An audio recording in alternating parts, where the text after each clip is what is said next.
Well, you've had quite an experience with the word choice. What I'm not really sure about is how you are feeling with the word choice. Because the ultimate goal of changing your negative phrases to positive is a feeling of relief. You should feel better with your positive phrases. Now, don't worry if you don't. It simply means you do not believe your positive phrases yet, and that's okay. That means you've tried to go a little too far. Now, if you recall, I mentioned earlier about there being two truths. In this case, I want you to only use positive language if you believe it's true. So, if you say, I have all the time in the world, and you really do not believe that, you've gone too far, and it's not going to work for you. But if in a moment of having accomplished all your tasks, and it will come, you say, wow, I did everything I set out to do today, and I still have time left over. That's the moment you can say, I really do have enough time when I focus like this. I like being in charge of my own thoughts. And you will believe it, and it will become your new belief system. A belief is only a series of thoughts that we have thought over and over again. And those thoughts are only made up of words that we have chosen to use.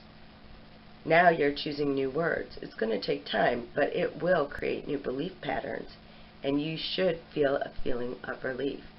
The trick is to make sure it is something that you can actually believe. If that means backing it up a little bit and saying, it feels like I'm overwhelmed right now, but I know I have in the past been able to accomplish a great deal when I set my mind to it. If you can believe that, it's a step in the right direction. The true test is if you have a feeling of relief, or a feeling that feels better than what you were feeling the moment before. That's all you're reaching for. All of that will turn into an oozing, what I called oozing, and your body language will automatically reflect that new confidence that you find, the new relaxed you. Your tone of voice will be less impatient and more concerned for other people, more confident, more assured, and more like a team player. Everyone around you will start to respond to that because, as you pointed out, 93% of our communication is how we are feeling, what we are oozing at the moment. Watch out for those negative questions. Thank you for bringing that up in the discussion board, because even though we phrase it as a question, like, why did you do that? If it is accusatory, if we really are not expecting them to explain why they did that, and we're not wanting to know why they did it, we're really wanting them to never do that again, or to let them know that was the wrong choice, then it is still negative. Good job. So, just to recap on your word choice, there are always two truths, and you have the ability to choose which one you will focus on in that moment. If you're going to change your belief patterns one thought at a time and get some sense of sanity and relief in your busy schedules, you must be careful that the words you're choosing are actually true at that moment, or your subconscious is never going to buy it. And then the concept of what I call one good apple. I'm actually writing a book called One Good Apple.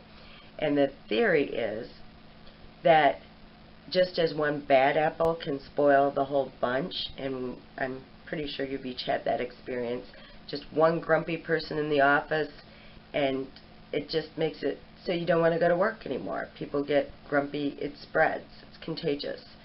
Well, the opposite is true too. And I've already seen some indication of that from your discussion boards. I cannot explain why it happens, but I have seen it over and over and over again. As you change just one thought a day, and then you start oozing differently, the people around you change. And the ones that don't, this is the really spooky part. 9 times out of 10, the ones that don't get moved somewhere else, go to a different department, take a different job. It's amazing what happens. And I can't wait to hear at the end of our 8 weeks what happens in your life. So all of this is to say, I know you don't believe it, but you can create your own team.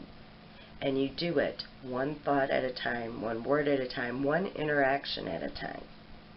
What do you want your team to look like? What do you want? How do you want them to interact with you? As you move through this class, you will have more than enough tools to build the team that you desire.